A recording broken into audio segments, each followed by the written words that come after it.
Si hay un alimento capaz de aliviar hambrunas en el pasado y en el presente, ese es la papa.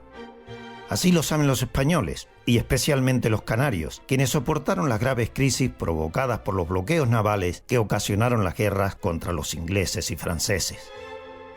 Pero no fuimos los únicos.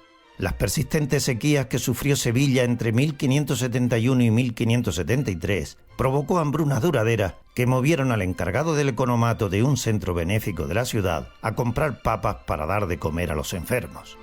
Hoy en día esto nos parece normal, pero en aquella época las papas se habían traído como plantas de jardín y como forraje para los animales, pero no se habían aceptado todavía para el consumo humano, a pesar de que se sabía que en América era un alimento básico de muchos pueblos. Por eso los precios eran muy bajos, y por muy poco dinero se podía dar de comer a enfermos, indigentes, presos, soldados y pobres. Paradójicamente, de esta manera, el alimento que la gente refinada rechazaba se convirtió en el matahambre de muchas personas. Primariamente, la papa fue una hierba silvestre muy extendida en Perú, que después fue domesticada por la población indígena. Los antropólogos han encontrado papas fósiles en la región central de Perú de 10.500 años de antigüedad. También de su cultivo y de la creación de alimentos derivados de la papa en Perú se han encontrado referencias artísticas en cerámicas del siglo I. Pero, ¿cómo llegó la papa a Europa? Se cree que la papa entró en Europa por el puerto de Sevilla en 1554, como curiosidad, como planta de jardín, ya mencionada anteriormente. Fue el conquistador, cronista e historiador extremeño Pedro Cieza de León quien por primera vez viera un cultivo de papas en Colombia en 1537, y así lo describió en una de sus crónicas publicada en Sevilla en 1553. Crónica en la que decía también haberlas visto cultivadas en Ecuador.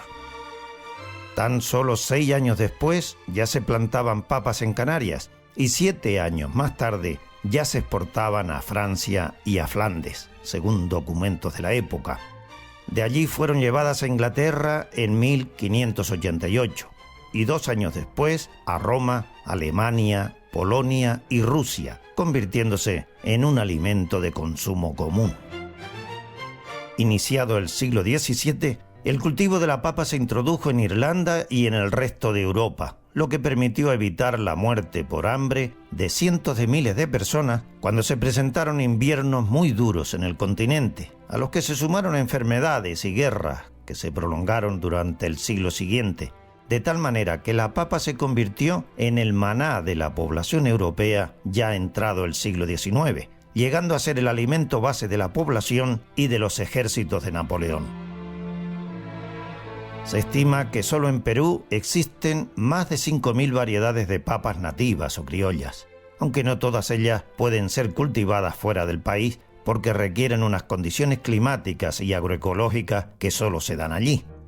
Pero los técnicos han desarrollado miles de variedades más que sí pueden cultivarse en otras regiones, pero solo se cultivan de forma extensa una treintena de ellas que se adaptan mejor al terreno, son más resistentes a las enfermedades, la duración del ciclo de cultivo es más corto y ofrecen un rendimiento mayor y mejores valores nutricionales.